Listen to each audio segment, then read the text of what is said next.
Yo, what is up guys? It's the Nightwing at Way of Life Esports coming at you guys with another video here today. So, there was a interesting rumor that popped up roughly about a week ago that Bjergsen had expressed interest into returning to play League of Legends competitively and that he would be fielding offers between LCS and LEC teams. Now, there has been an update to that rumor where it says it's official. Bjergsen is back on TSM next season, but nothing has officially been announced yet, but this could be an interesting follow-up to the video that I did on Bjergsen roughly about a week ago. Now, there's a lot to explain, but I want to cover the article first and then go over like my initial thoughts on what could possibly happen with TSM for the 2021 offseason.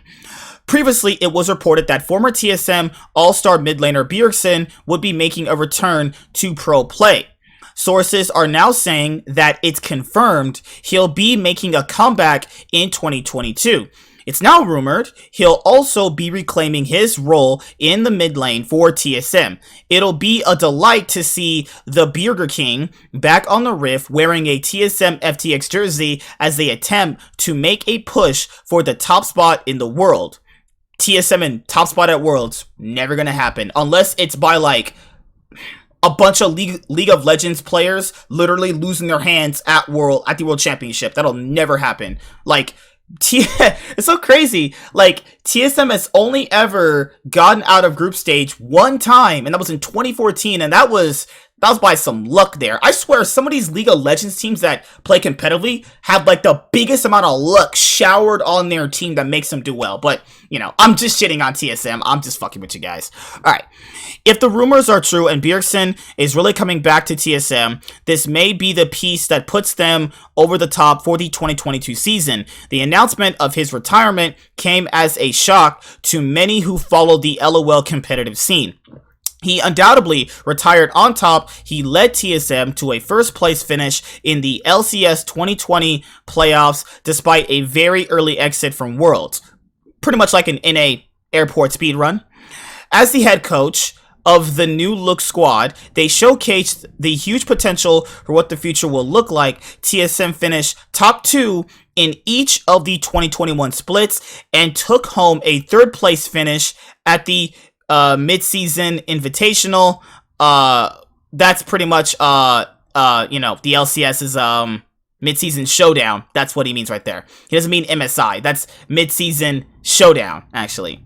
They'll be missing out on Worlds this year, but can come into next season with a bang, and that's what makes the Bjergsen return so scary. Unfortunately, there'll need to be some retooling done to make the change work.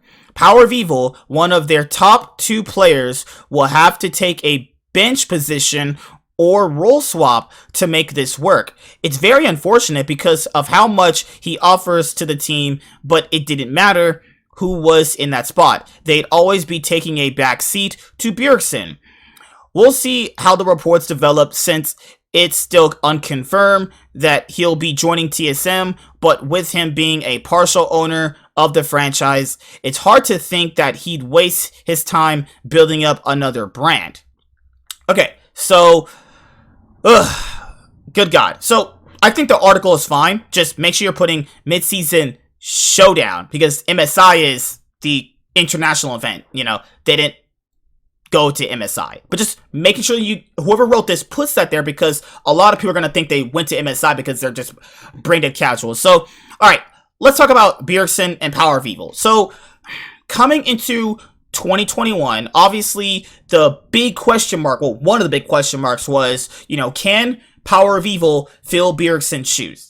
It's not really just about filling a player's shoes. It's about letting a new player that's to a long-standing organization like TSM, who has had a long-standing player like Bjergsen, shine in a different way. Like, Bjergsen was able to do a lot for TSM. You know, he was an insane mid laner with great mechanics. He played a lot of champions. He actually did so much for the team where it was like, you know, Bjergsen is TSM. You know, it was the whole meme of like, you know, Bjergsen and 4 wards. Now, obviously, Power of Evil, in my own personal opinion, you know, when he was on other organizations, right, when they were competing against each other, Power of Evil stood very well against Bjergsen. You know, as much as Bjergsen offered for TSM, Power of Evil definitely always gave him a run for his money. Like, let's not kid ourselves here. Power of Evil is just as good as Bjergsen. It just, his strengths are a bit different than Bjergsen's though. Bjergsen also has weaknesses too. I think Bjergsen's weaknesses are that he really doesn't roam effectively with his team when he did play with them. He also had a lot of issues with, like,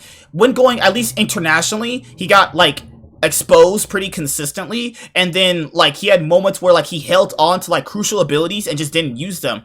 Whereas Power of Evil, I think he's more of a team player, but he can also be a carry if need to be. Now, Bjergsen definitely has a lot of strengths and a few weaknesses, right? But Power of Evil, I don't think he really has that many weaknesses, though. Like, I know, like, there's been a lot of you guys who've been, like, talking on the podcast when we, still have them.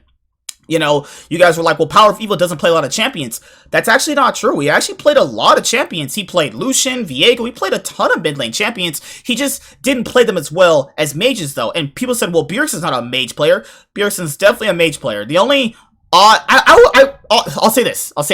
I would have liked to have seen Bjergsen pop off on Lee Sin, champions like that, because, Lee Sin, Viego were obviously in the meta, this year. But I think if Bjergsen did become TSM's mid laner for the 2022 season, like, that'd be kind of bittersweet though, because I would have liked to have seen what they could have did with Power of Evil though, like, it's the same thing Cloud9 went through a few years back when they got rid of High and they struggled for a little bit with, like, leadership and, like, what type of, teams they wanted to build, obviously without High, because it was very clear that, High couldn't compete with the best anymore. It was very clear he was never going to be better than Bjergsen, right? That's why they got Jensen, back then for Cloud9.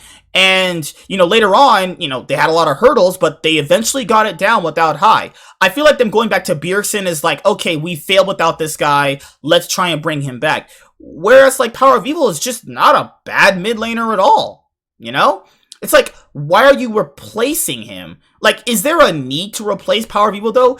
Like, because there's only ever been 3 mids for TSM. Reginald, Bjergsen, and Power of Evil. That's crazy, right? I just don't know. Like, if Bjergsen did come back to TSM, then obviously they would make Power of Evil a sub, but you don't want to make Power of Evil a sub. Power of Evil probably wants to be a starter, and it would just go to another team. Now, where could Power of Evil go is the thing. I mean, Power of Evil could pretty much go to any organization in the LCS. They'll be glad to have him, I'm pretty sure Jizuke's contract is running out on Evil Geniuses, so, EG Power of Evil, sounds good to me, honestly, because Jizuke, I think personally myself, Power of Evil is the correct piece for Evil Geniuses, though. Though Jizuke did play pretty well, decently toward the end of the 2021 season. The first part of the 2020 season, he was, like, dog shit. So, like, I'll say this, like, because it's a lot I could really break down. Like, would Bjergsen be a immediate upgrade over Power of Evil, though? Because that's the thing with upgrades, is, like, you have to be an immediate upgrade, otherwise you're just a side grade. Now, in long term, yeah, Bjergsen will probably be better than Power of Evil. But, it's like, why did you invest into Power of Evil, though, if you're only going to really give him a year? Now, the difference I've made with this case versus other cases is, this is like TSM's first year they were without Bjergsen in the mid lane. And to really see the potential of the squad, I would have liked, potentially, because it's not confirmed yet he's going to be on TSM, it's just a rumor still.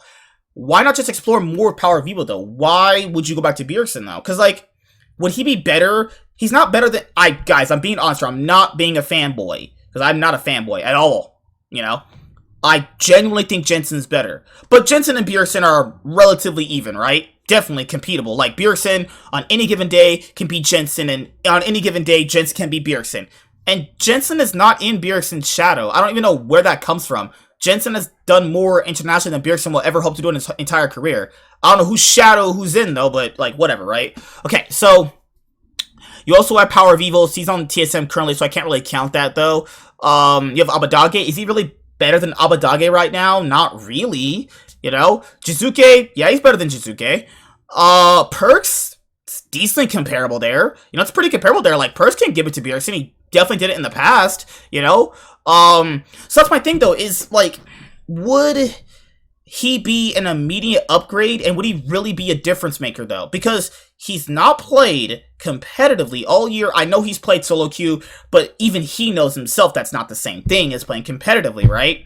So, like, them getting Bjergsen potentially It's not the worst thing, but it's like I kind of would have liked if they just kept Power of Evil and worked on him for like a newer way that TSM could obviously, you know, play as a team. Because Bjergsen, like, as much as people don't like to admit that, don't like to basically bring this up or admit it though, Bjergsen kind of pigeonholes you into a certain style though. With Power of Evil, I definitely felt that they played a lot more differently, more versatile, you know? Because Bjergsen was always the sole carry of the team, more or less so. You know, yes, they had the double lift rosters, I understand that, but it's like, more or less so Bjergsen was a carry, right? Whereas with Power of Evil, I thought that other players could carry, though, you know? That's my personal opinion, though. But, you know, that's it. What do you guys think about this rumor, as it's going to be continuously updated? I will see you guys later. Like, comment, subscribe. Most of all, enjoy. I'm the Nightwing and Way of Life Esports is signing out, guys. Peace. Have a good day. See you guys later. Deuces. I'm out this thing, man. Peace.